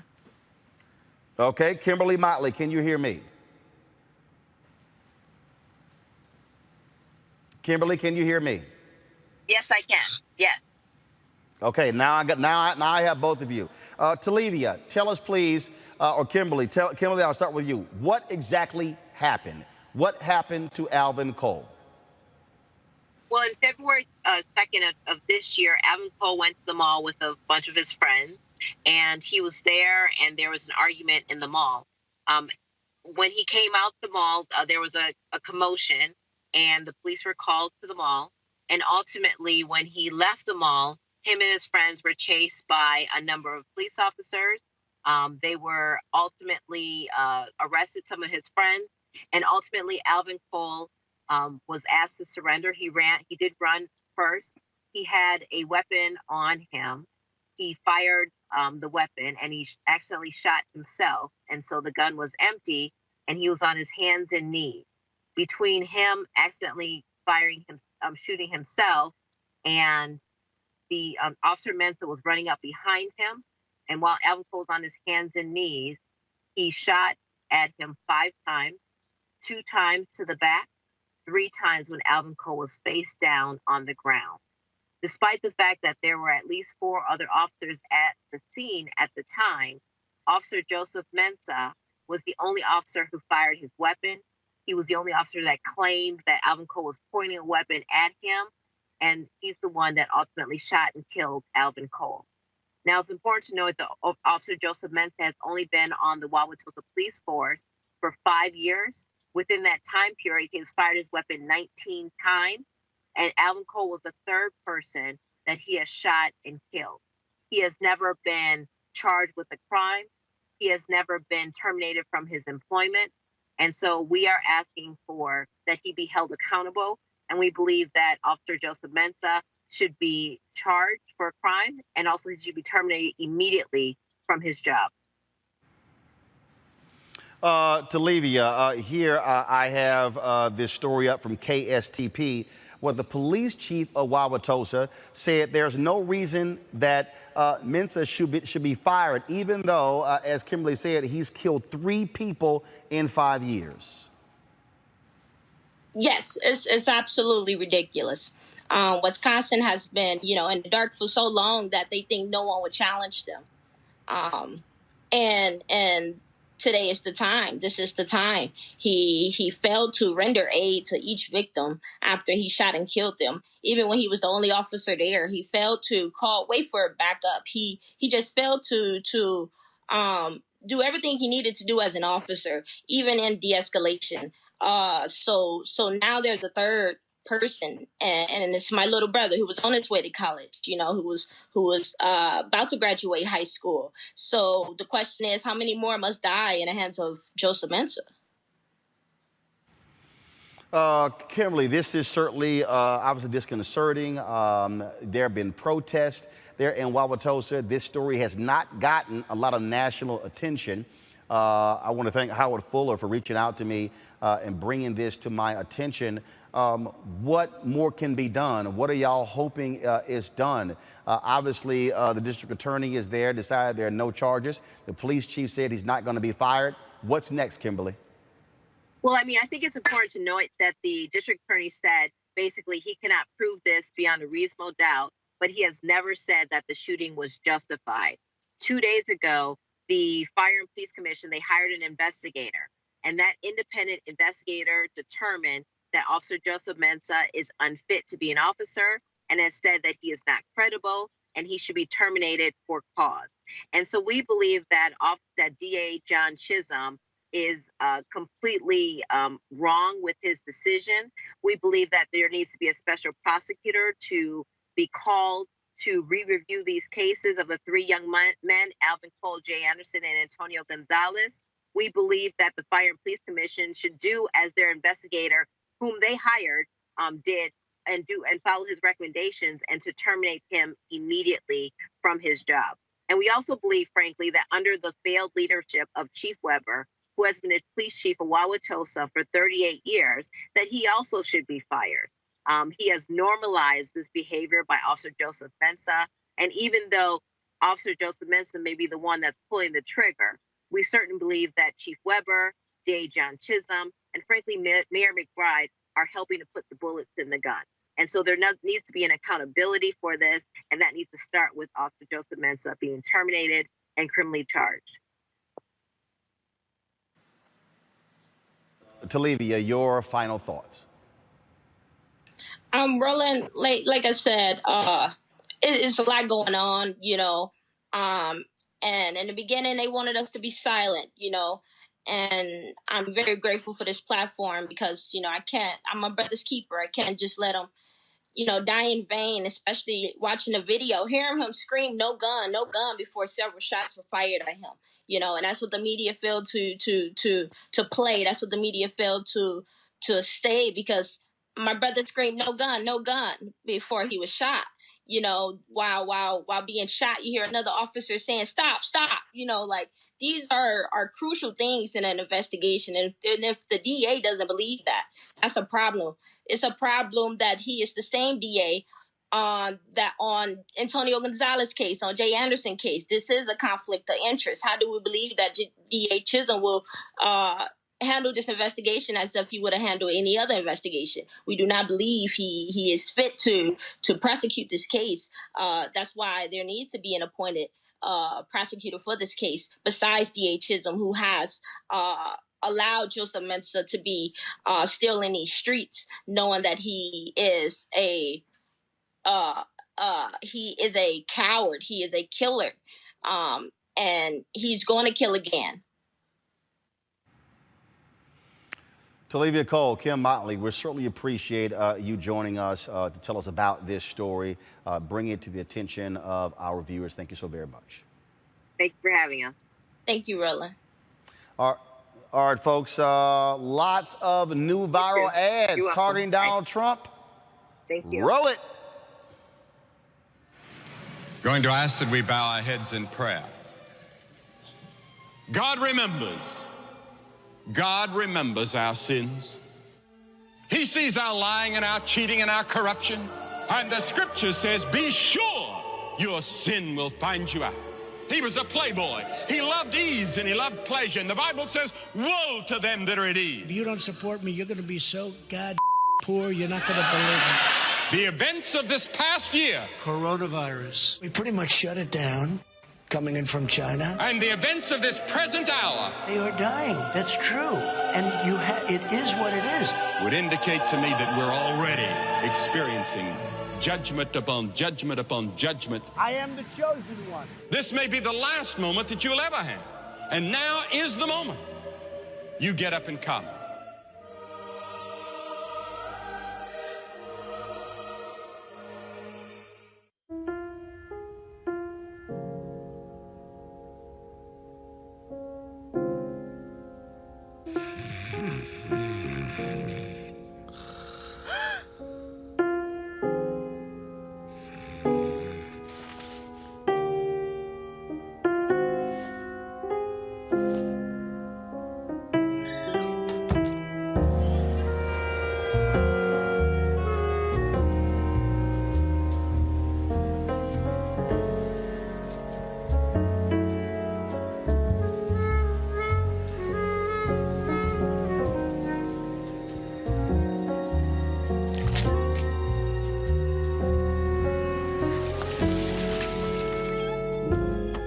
rough night. Rough 4 years. You can say that again. The Lincoln Project is responsible for the content of this advertising. If I was starting off today, I would love to be a well-educated black because I really believe they do have an actual advantage today. When Mexico sends its people, they're not sending their best. They're not sending you. They're not sending you. They're bringing drugs. They're bringing crime. They're rapists. They don't look like Indians to me, and they don't look like Indians to Indians. Mr. Trump, you know, in the history of this country where we've heard this discussion before, they don't look Jewish to me. Oh, really? They don't look Indian to me. They don't look Italian to me. Mm-hmm.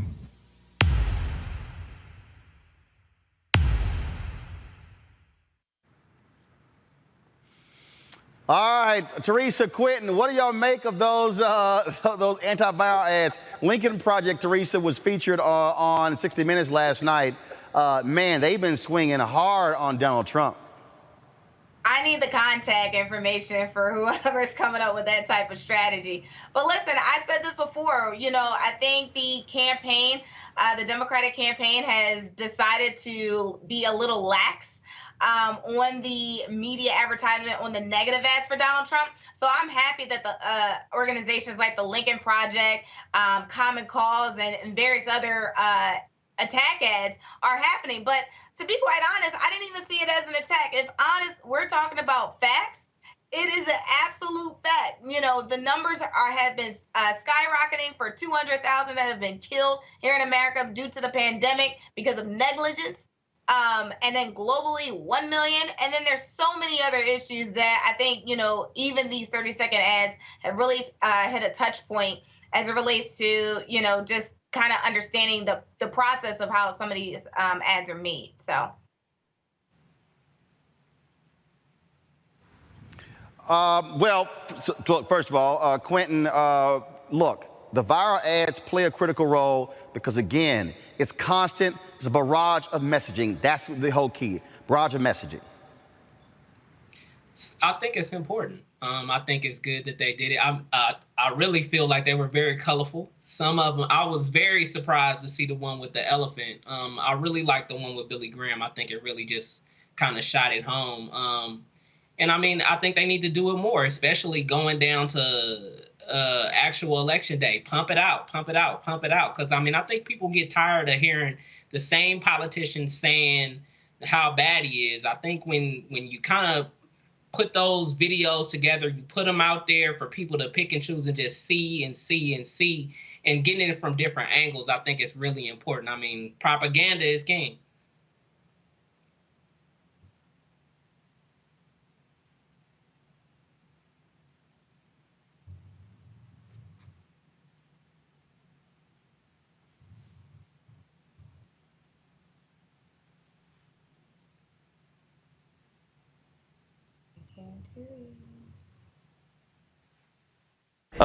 Now, we should be able to hear me now. So hopefully, folks, we're going to see more of these ads over the next 21 days until Election Day. Folks are voting right now across the country. That Sam Jackson ad the Biden campaign put out about voter suppression, that is also hugely important, one that we got to keep emphasizing because, again, we're going to see a lot more attacks on the right to vote in this country. Teresa, Quentin, I want to thank both of you for joining us at our panel today. Thank you so very much. Thank you. All right, folks, going to a break. We come back. We're going to talk with Jim Jones. How can you stay motivated just by starting moving? Also, in memoriam, we remember a couple of baseball greats, one an executive and one a Hall of Famer. You're watching Roland Martin Unfiltered, broadcasting live from Friendship West Baptist Church, one of the super voting early sites tomorrow. Early voting begins in Texas. We'll be right back. When you have the platform in entertainment, I do believe it's important to use it because the same people that will buy the movie ticket or stream the album or go and support the book, they're the same people. They're voting for what they want to see in entertainment. And now, to me, it's about using the platform to say, hey, it's not just about an entertainment vote, it's about a vote that actually is going to affect the very trajectory of your life.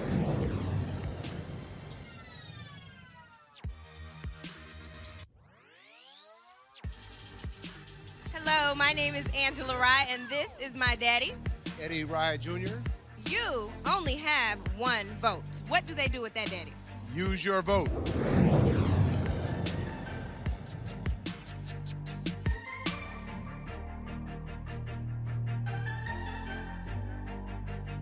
Yo, it's your man Dion Cole from Blackish, and you're watching Roland Martin, Unfiltered. Stay woke.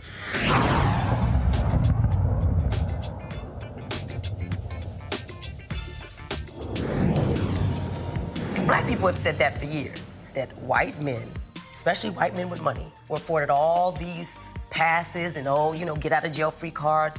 And, and people thought we were not only being paranoid, but they were, no. But now they see it on display. They see it from their own people. And when I say their own people, meaning people who are in their own tax bracket and everything, acting a fool, kowtowing to this man. We saw him sit at a table while everybody basically told and said, oh yes, my liege, and this is what I think, and you're such a beautiful man. And we saw these people who have degrees, accomplishments, all these things just pile on. He has no words, he has no he has nothing. He's just rich and white and male. And so people want to see that power on display and then tell us that we're crazy. They can't do it anymore. That's the good news.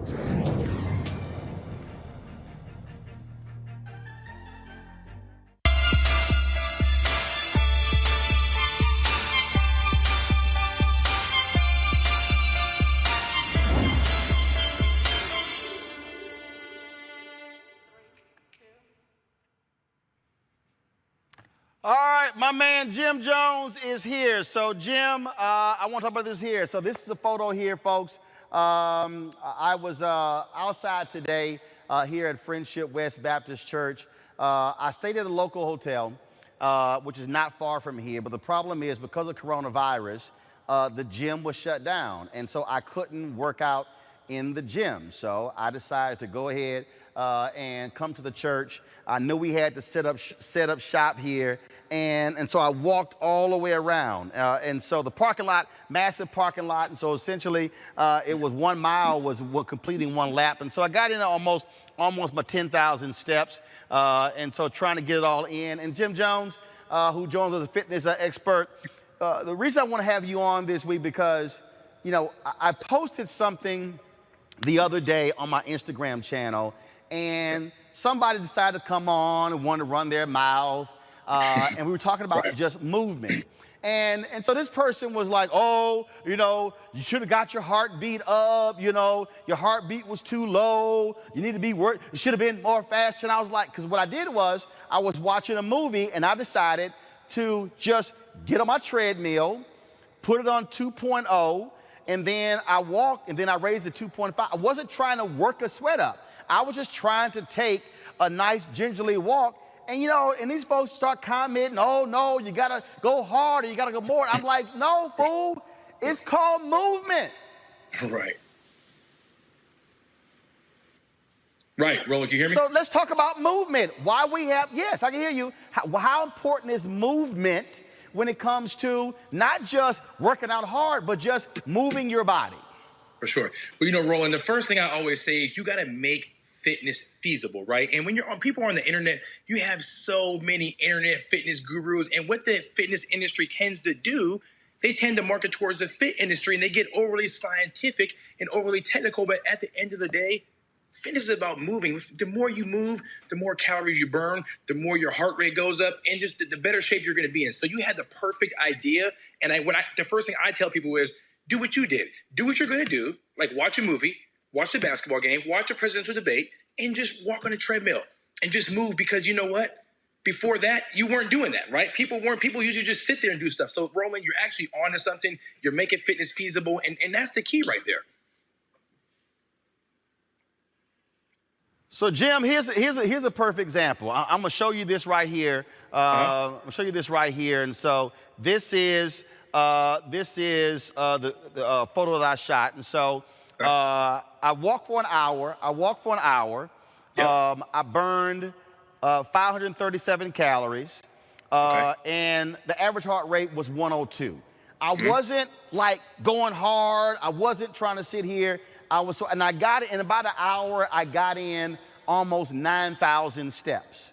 And so the whole point there was, as opposed to just sitting and watching television, I decided to do that. And so isn't that, when we talk about us being more active, isn't that important when it comes to the movement? Because now, if I look at my watch right now, I've now taken, because of all of other stuff I've been doing, I've taken a total of 13,916 steps, and almost half of those steps were me doing that walk there. And so I just think it's important for us to stop trying to make people think that they've got to go hard and they got to sit here and, you know, do all these things, and we need you to lift weights and going so fast. If we can get our people just to start moving, because if you ain't been moving, any movement is better than nothing.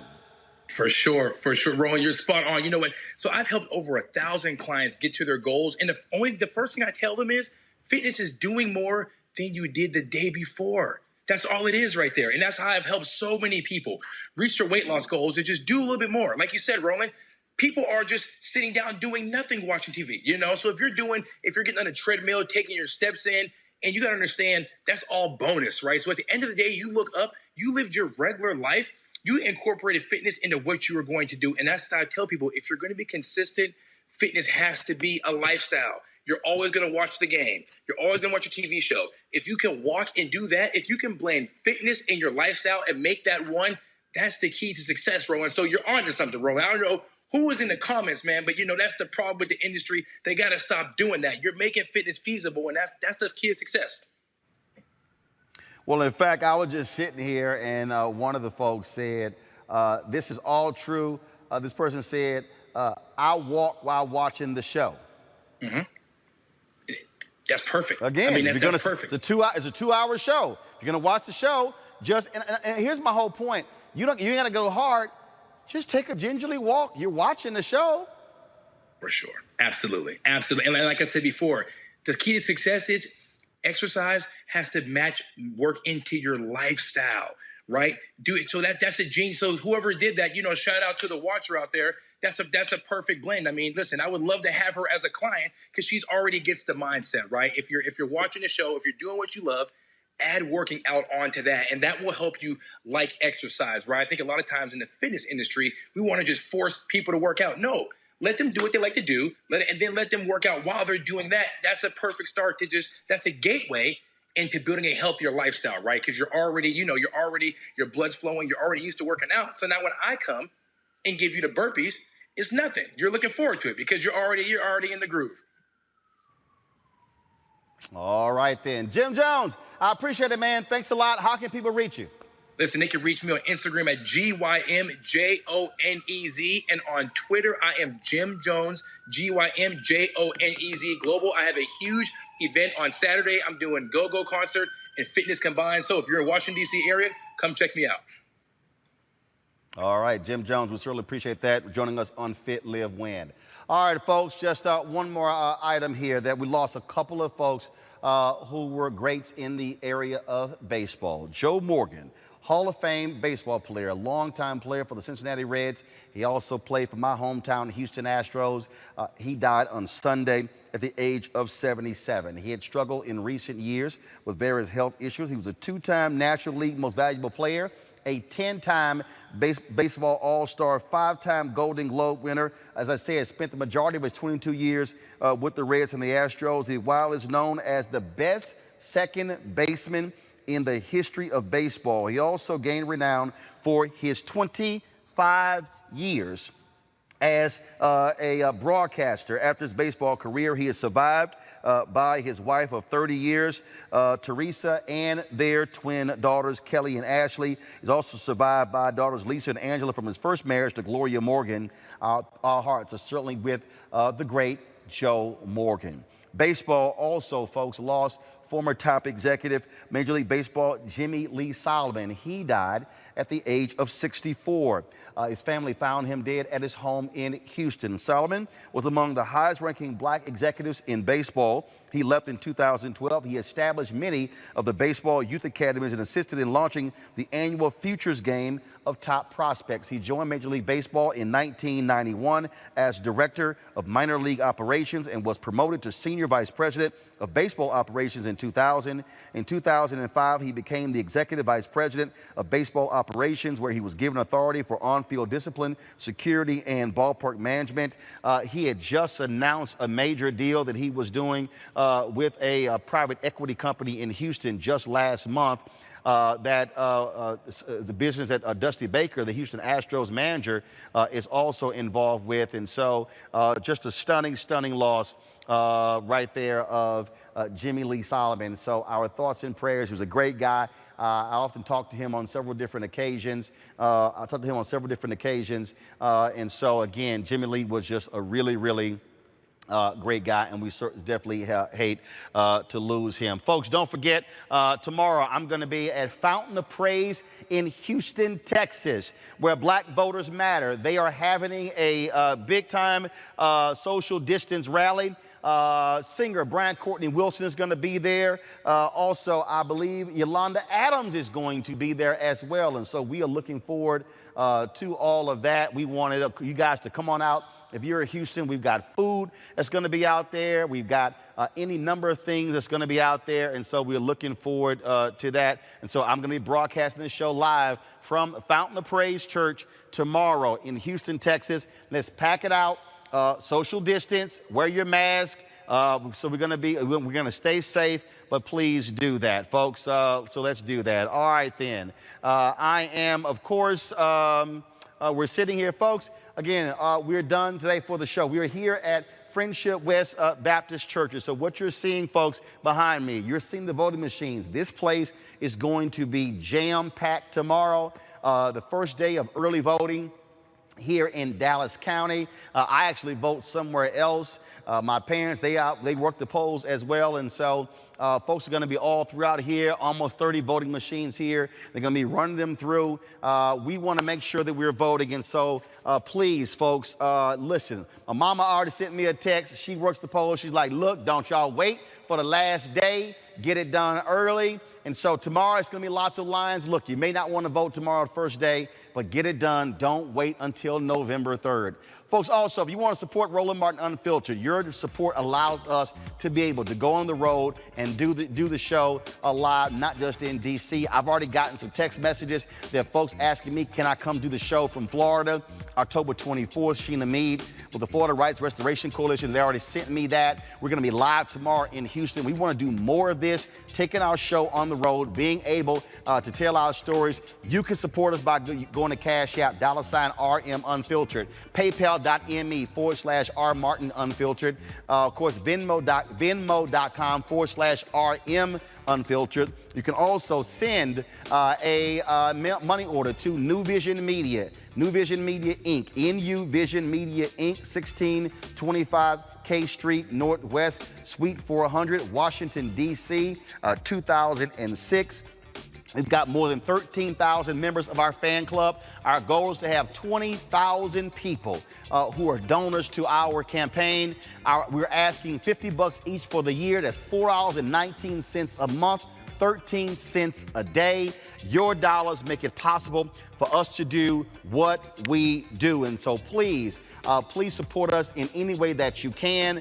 Any amount that you give is greatly appreciated. If you're watching on YouTube right now, you can give on the YouTube channel. You don't have to wait. And so please support us in what we do, because again, we've got some great things that we want to do, some really special things, because this is about us being independent, having our voice to tell our stories. Look, national media, they're not going to have Commissioner John Wiley Price on, Reverend Dr. Frederick Douglass Haynes on.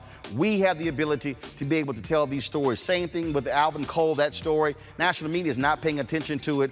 We want to be able to control our destiny and tell our stories and control the narrative. That can only happen when you support us. So for instance, tomorrow, when I go to Houston, I've already put the call in. There are going to be 3 students from Texas Southern University who are going to be helping me produce tomorrow's show. So when you support our show, allows us to go on the road and to help and to allow HBCU students to help us when we work on the show as well. We pay them for their work, and that's how we do this. And so this it. Pastor Haynes, come on over here. Do this here. We're going to wave by. You got your mask on. Hold up. We're going to be real black here. So hold up. I got my Texas A&M 12th man towel. So I just go ahead and cover my mouth this way. And so, Frat, we certainly appreciate you letting us use the facility to do the show. And so don't forget, y'all got to vote tomorrow. And so we can do that. And so use our power. And so you know how I end the show. You can go ahead and end the show the way I normally end the show. I can do that? Yes. For real? Yes. Don't play. Yes. Hold on. Hold on. You got it. Can't nobody hear you. There you go. Go ahead. I've been wanting to do this. Roland, welcome back home. This is your home church. Don't you ever forget it. So in the meantime,